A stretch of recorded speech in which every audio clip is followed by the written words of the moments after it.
Okay, everyone, on this video, I want to make fasting for women ridiculously easy. This is your Cliff Notes version of fasting for women. Ever wish you knew a better way to fast that really took into consideration your individual body and cycles? What if fasting could not only aid with weight loss, but improve health and mindset overall? Dr. Mindy Pelz's approach for women fasting uses this powerful technique in a way that really works for you. Men tend to fast easily as compared to females. This is because of their hormones. The energy requirement is steady in males since their bodies keep producing testosterone in cycles. Therefore, it is easier for them to abstain from eating for some time. Women's bodies are a little more complicated to fast. Women do not have a pretty straight hormone schedule like men. For women, there are their three major players: estrogen, progesterone, and testosterone. They're like two sisters with different personalities. Women, we have three sex hormones to think about. We have to think about testosterone, progesterone, and estrogen, and that comes in a monthly 30-day cycle, not a 24-hour one. The outgoing one is estrogen. She likes it when you fast because she is giving your body a break from having to digest food. When estrogen is high, you're usually feeling energetic and have gotten quite a lot accomplished. Progesterone is the easygoing sister. She doesn't like to abstain much, especially close to your period. She craves carbs and hates to feel stressed at times, therefore difficult for her when times come that she needs to abstain. According to Dr. Mindy Pelz, fasting could be like sleep in the way that your body does it.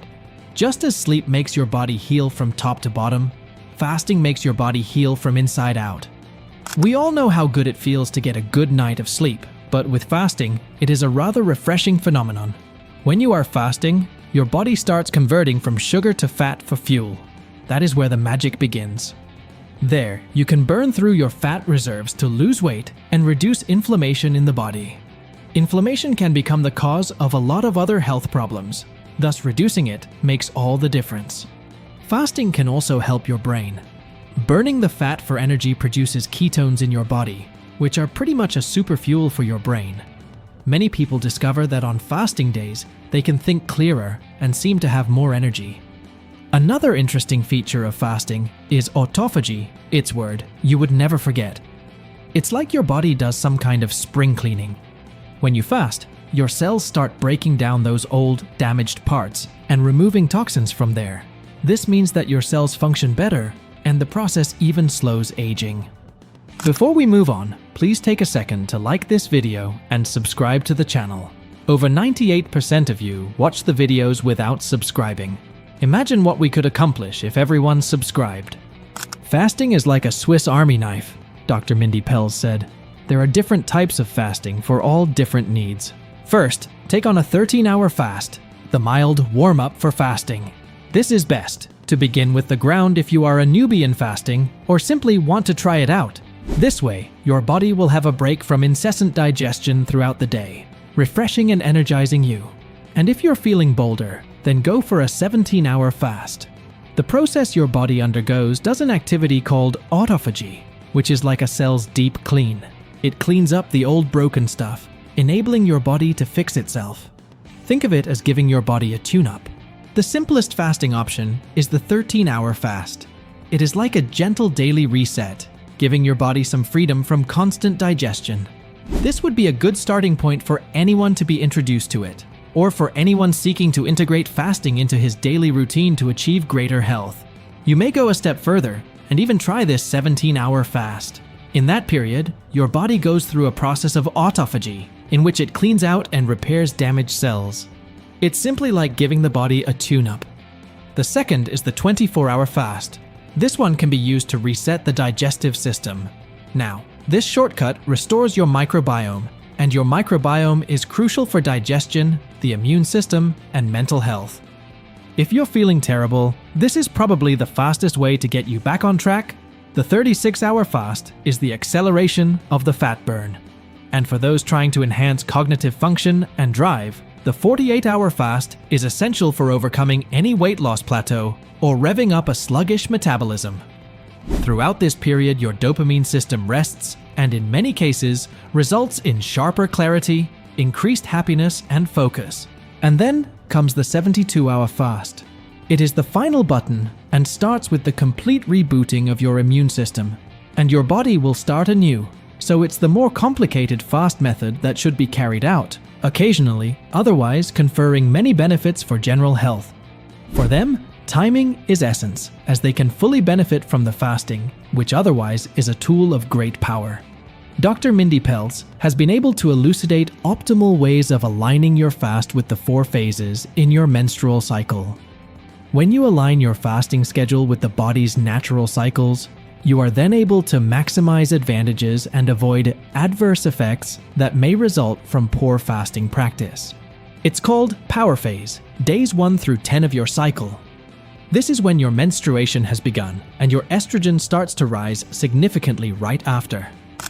So if I want to lose weight, I am going to use day 1 to day 10 of my menstrual cycle and day 16 to day 19 of my menstrual cycle to fast longer and to do keto longer. That's how I map that. Picture estrogen as your all-time helper for the body. This one is all about energy, productivity, and getting things done. At this time, the body is most adapted to fasting. It's an excellent time to go all out on healthy behaviors. You can now support longer fasts of 16 to 18 hours and correlate them with intensifying exercise. Your body is destined for that, and you would certainly feel strong and fit during this period. Ovulation then takes place during the manifestation phase, which lasts from day 11 through day 15, after which levels of estrogen and testosterone are at their highest. When we go into the ovulation window, which is day 11 to day 15. So day 10 is this weird day. It's a transition day. It's like a day your body's getting ready for ovulation.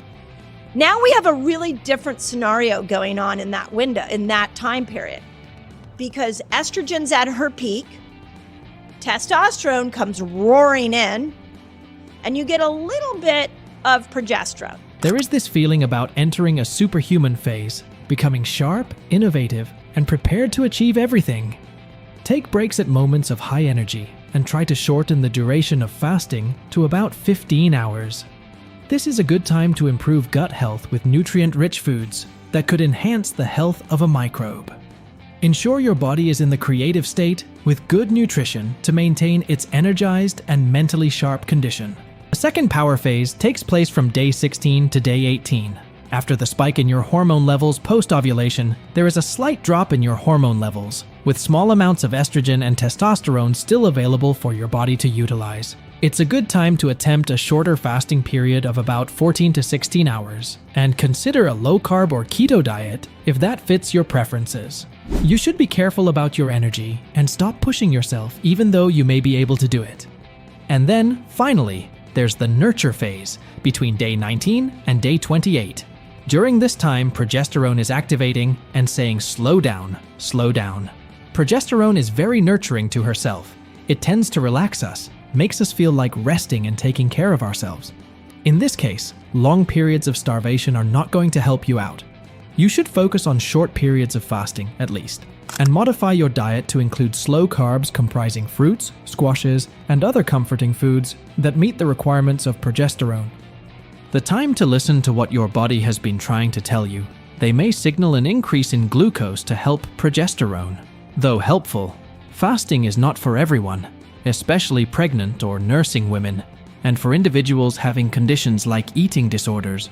Dr. Mindy Pelz cares enough to advise those who should be careful and mindful about the challenges of fasting, all the more so in these specific cases.